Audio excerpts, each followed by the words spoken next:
are talking cryptocurrencies because the International Monetary Fund will warn later on that the likes of Bitcoin pose new risks to the world's financial system.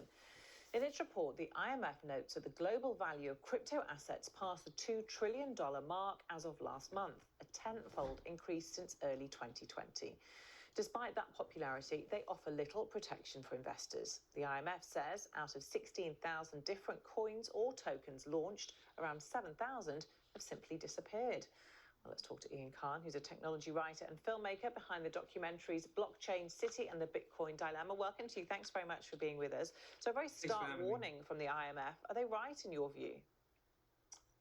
I think the IMF is not wrong in pointing out that Bitcoin and the cryptocurrency ecosystem is unstable. It needs a little bit more stability, and we can't put all our eggs in one basket at this moment in time. There's still ways to go to call it the ultimate financial tool.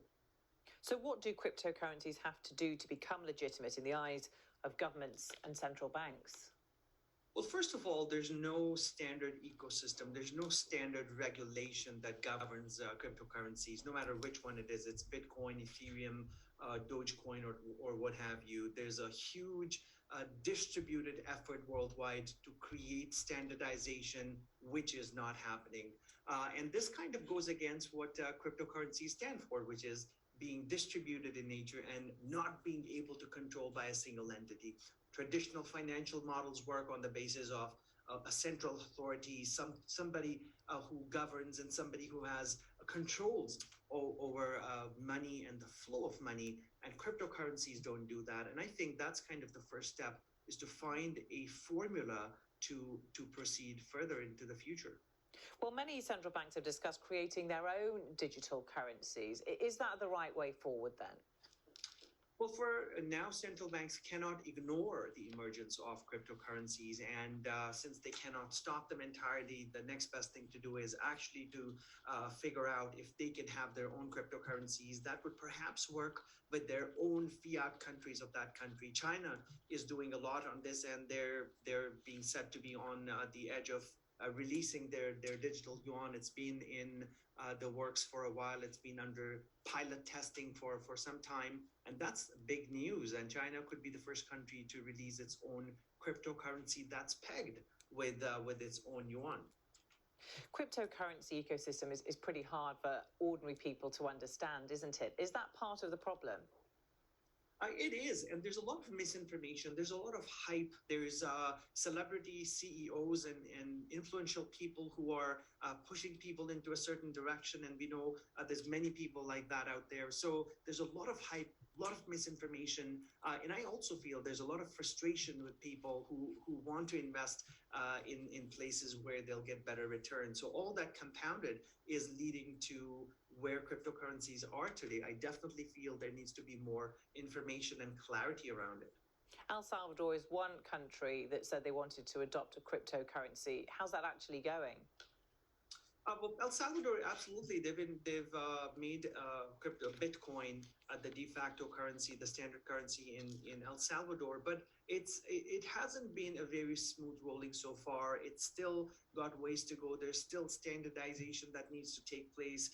El Salvador is a very small country, and it's traditionally used the US dollar as its currency. They do not have their own currency.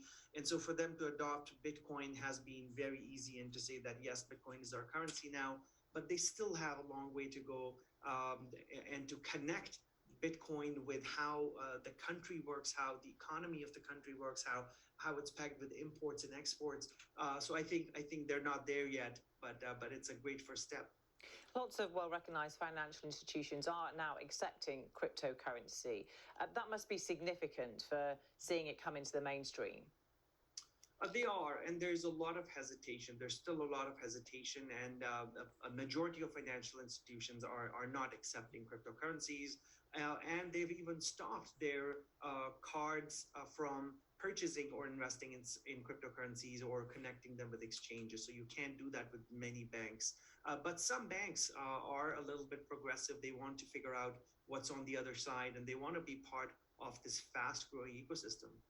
Yeah, what would you say to people who say, well, what is this? How can I trust it? I can't touch it. I can't see it. You hear about all these scams, people losing their money, especially when they lose their code to get their account. What would you say to those people?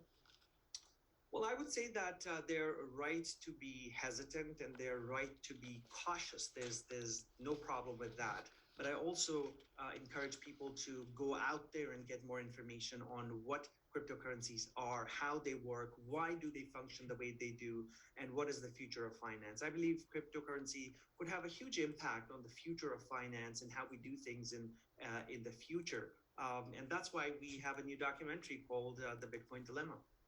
Okay, Ian Khan, thank you very much for being with us today. Taking us through the ups and downs of cryptocurrencies.